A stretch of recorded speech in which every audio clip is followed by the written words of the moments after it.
Se a vida passa e os jornais não a percebem, que dirá de uma pessoa fundamental que não é celebridade? Mas o impossível ali eu recupero.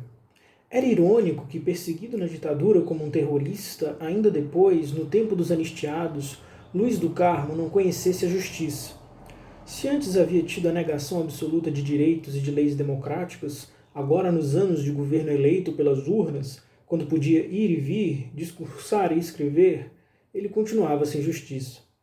Mudavam-se os tempos, mudamos nós, e continuávamos mudos para todos, pois o reconhecimento público não chegava.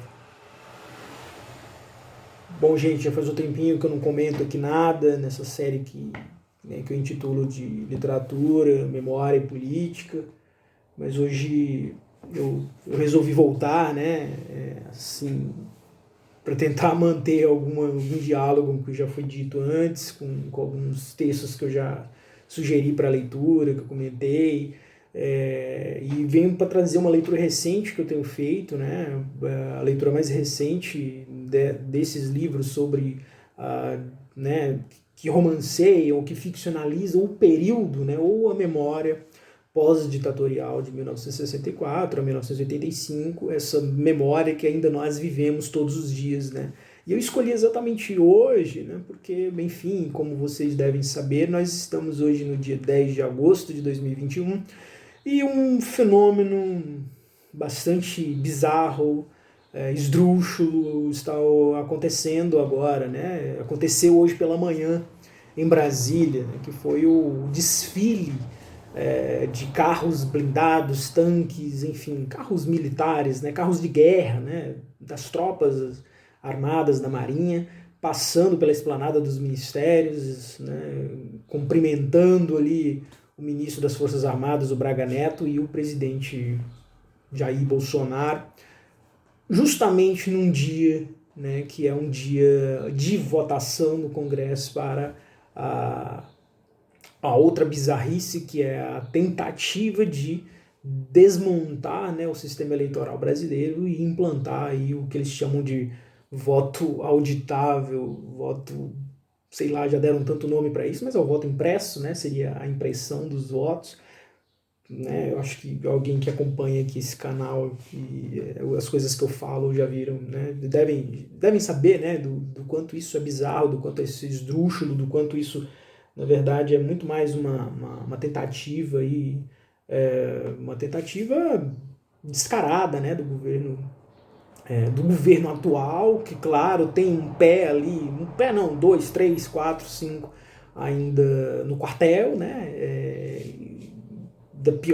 da ala mais podre, né, digamos assim, das Forças Armadas, resquício, né, alguns falam rescaldo, é um resquício, é a continuidade, né, do que foi os anos conhecidos como os anos da ditadura civil e militar. Bom, eu comecei lendo para vocês um trechinho do romance A Mais Longa Duração da Juventude, né, do Ariano Mota, não sei se vai ficar no tablet bem legal aí, mas é um romance publicado em 2017 pela Litra Rua, né, uma editora bastante, digamos, desconhecida do mainstream aí, né, das editoras mais famosas do país, mas é um romance de um jornalista, de um escritor que viveu os anos, né, os anos conhecidos como os anos de chumbo ali na cidade do Recife, em Pernambuco, como militante. O Ariano Mota, já tem outro romance publicado também sobre a ditadura militar, qualquer dia eu posso falar, alguma coisa sobre Solarp, né? Eu realmente esqueci, mas eu posso recuperar depois.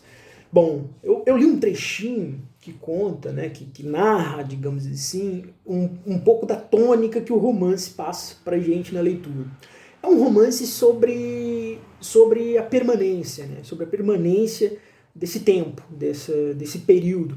Mas é um foco diferente do que a gente tem acostumado a reler, a ler nos últimos anos sobre romances, sobre ficção que trata da ditadura militar, exatamente porque me parece que o recorte que o Ariano Mota faz da memória, digamos assim, né, da memória política do país, é exatamente as suas relações afetivas, né? As suas relações afetuosas com amigos, né? Com companheiros e companheiros desconhecidos, né? Esses que a gente talvez nunca vai ouvir falar, esses que nunca vão ter nome, ter busto, ter nome numa rua, né? Nunca serão homenageados por tentar, enfim, por tentar desconstruir a imagem, né? A imagem de ordem, de progresso do período. Queriam, na verdade, uma sociedade mais justa, mais igualitária, mais democrática, mas que acabaram morrendo, acabaram sendo torturados, desaparecidos, enfim. O Aureliano Mota conheceu bastante algumas pessoas, né? E ao longo do romance ele vai narrando um pouco o contato com essas pessoas, né? Com uns amigos como esse aqui, que foi o caso do Luiz do Carmo, né? Amigo dele, muito próximo, e onde ele narra exatamente essa melancolia, né? desses companheiros em vida ainda, quando não tinha, enfim, quando não tinha nem a glória passada, né, digamos, de ter vencido a ditadura, mas também não vai ter depois a glória da memória, né, do reconhecimento pelos né, eu não vou dizer feitos heróicos, mas eu acho que o mais interessante que o Aureliano Mota traz no romance dele é demonstrar também que dentro das relações mais próximas entre os companheiros, os militantes, alguns de luta armada, por exemplo, não tem nada, primeiro que não tem nada do romantismo, né, que pode se apregoar, né, e também não tem nada de um conjunto bastante homogêneo, né, estrutural, mecânico, de como deveriam agir os militantes ou aqueles que escolheram, por exemplo, para partir, né, para a luta armada, enfim. Então é um romance, essa noção, né, do título, a mais longa duração da juventude, também tem uma coisa da permanência, do espectro, né, desse alargamento do tempo, de um tempo que, pro bem e pro mal, né, um tempo que ainda não passou, nós vivemos todos os dias, né, acabei de mencionar aí o ato ridículo que o Bolsonaro tentou implantar hoje aí no Congresso, um ato intimidatório, né, às forças democráticas, ao que restou, ou o que resta ainda do nosso sistema republicano brasileiro, e também para o lado, digamos, diferencial dessa longa duração da juventude, de um certo pensamento transgressor, de uma ideia de resistência que vem mesmo dos primeiros movimentos juvenis mesmo. Ele está narrando nos anos 70, início dos anos 70, quando eles tinham 20 anos de idade, eram estudantes, moravam em pensões, né? Tem muito isso, tem muito uma narração de cotidiano, né? Do comum, né? A existência do comum aqui, que tensiona, né, que vai tentando desconstruir um pilar ou enfim, um monumento histórico, historiográfico, e que também vai dando luz, que vai demonstrando outros feitos, os pequenos feitos, as pequenas resistências, as pequenas transgressões do dia a dia, e como isso vai também caracterizando uma comunidade resistente, uma comunidade que não aceitou passiva e pacificamente também, né, a implantação da ordem do poder, né, do poder militar, do poder da força arbitrária, né, enfim. Eu acho que é um romance que vale muito a pena, eu gostei bastante, é um romance extenso, um romance longo, é de um cara que conhece bastante de literatura, de narrativa, então ele o tempo inteiro está citando, né, tá citando romances, está citando teatro, está citando trechos, letras de música, a gente vê muito aqui os Beatles, vê muito jazz, né? Ou seja, faz parte, né, da composição, do tempo, do período, né? Era o que se chegava, né, aos ouvidos e aos olhos, né, dos leitores daquele período, sobretudo, né, de um espectro mais esquerda, né, de um espectro mais questionador, transgressor do status quo, mas também é como se fosse ainda um brado, um grito, né? Essa longa duração da juventude ainda pulsa nesses militantes, nesses resistentes, nesses que ainda permanecem, que ainda resistem em vida, também de um tempo neoliberal, né, de uma política também que tenta solapar, que já vem mesmo ali do período do pós-ditatorial, né, no Brasil sobretudo, que vem solapando, que vem desconstruindo, destruindo, na verdade, as relações comunitárias. Né? Nós vivemos hoje o período, né, como diz o Vladimir Safatli, que gosta muito de falar sobre isso, de que a culpa do fracasso é do próprio sujeito, né? Do sujeito que não consegue sobreviver no meio, que não consegue se manter por si próprio, pelas suas próprias forças, suas próprias capacidades, enfim. A gente está falando aqui, né, de relações comunitárias muito calcadas no dia a dia, no cotidiano. Ninguém aqui também era... enfim, ele não fala dos amigos dele com um brilho nos olhos, que todo mundo era bonzinho, todo mundo era maravilhoso. Pelo contrário, até as críticas, as autocríticas, demonstram muito mais que esses seres humanos eram muito mais frágeis do que possa parecer. E isso é o componente talvez mais resistente, né? É o componente que mais desconstrói qualquer sociedade calcada numa espécie de individualismo potente, né, de todas as forças possíveis. A gente tem que parar para pensar que, quando eu falo de neoliberalismo, eu estou falando ainda de um resquício, de um espectro da ditadura militar, a gente está falando que essas coisas andam juntas. Né? A gente sabe muito bem a aliança que os nacionalistas das tropas, das forças armadas brasileiras sempre tiveram, né, com essa política neoliberal, sobretudo norte-americana, né? O tempo inteiro os filhos do Bolsonaro estão lá, ainda babando o ovo, né?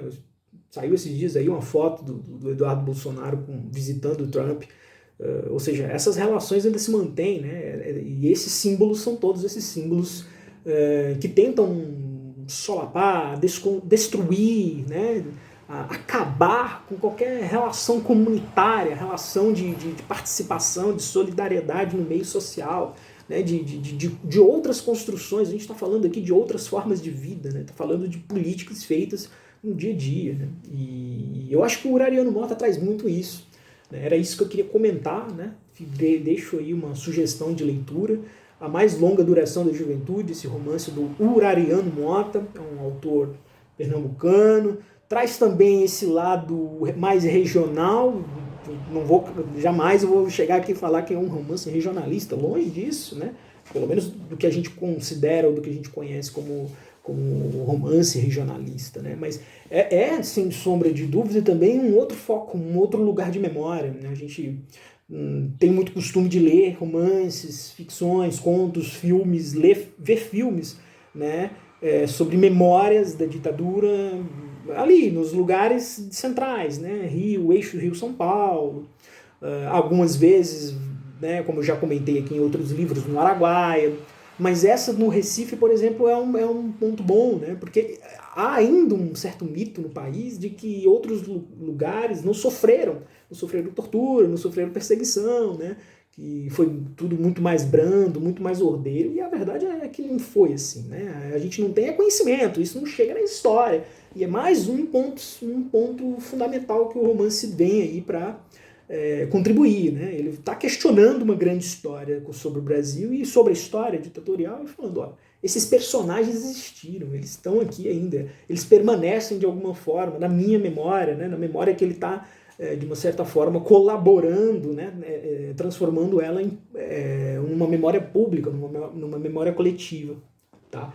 Então é isso, eu vou parar por aqui para o vídeo não ficar muito extenso. Eu estava com saudade de voltar a comentar sobre essas coisas, me interessa bastante, e deixo aí a sugestão para vocês lerem A Mais Longa Duração da Juventude, do Urariano Mota. Deixa eu ver se eu pego a última imagem aqui. É uma capa muito bonita, né? É um trabalho bem legal, tá? Traz mesmo essa dimensão, né, do passado, de uma imagem real, né, do passado, de uma passeata, aí com também esse símbolo, né, essa mensagem aí da nossa juventude do agora, né, também extremamente resistente. Tem uma mulher negra aqui na capa, não é à toa, é uma menção, né, uma mensagem que essa memória está aí pulsante, né? Nós estamos também nessa disputa de narrativas, né? E vamos continuar aí também para desconstruir essas faltas de arquivos, né, essas ausências arquivísticas, né, no sentido oficial da história brasileira, e também para construir, para erigir outras memórias, né, outras perspectivas sobre o mesmo período histórico. Eu acho que a literatura contribui dessa forma, né? Então, gente, valeu, um abraço, obrigado, né? Fiquem aguardando o próximo vídeo. Tchau!